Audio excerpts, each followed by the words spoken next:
Hi అందరికీ. ఈరోజు నేను ఈ వీడియోలో అసలు లేజీ ఎవాల్యుయేషన్ అంటే ఏంటి? ఎందుకొచ్చింది అనేది చెప్తాను. లేజీ ఎవాల్యుయేషన్ అంటే ఇప్పుడు సపోజ్ ఇది ట్రాన్స్‌ఫర్మేషను, ఇది యాక్షను.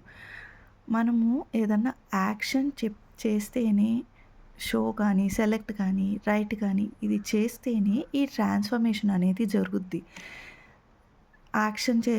మనము పెట్టేంత వరకు ఈ ట్రాన్స్‌ఫర్మేషన్ అనేది ఆగి ఉంటుంది. ఎందుకు? అసలు రీజన్ ఏంటి?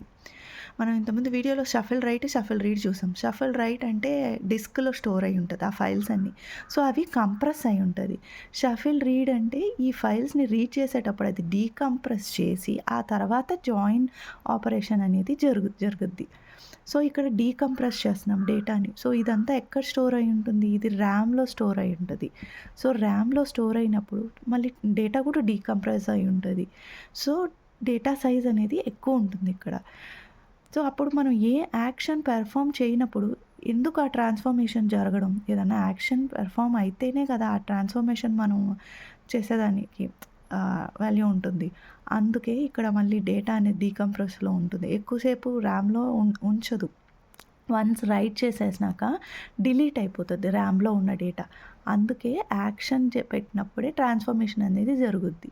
ఈ కాన్సెప్ట్‌ని లేజీ ఎవాల్యుయేషన్ అని అంటాం. Thank you.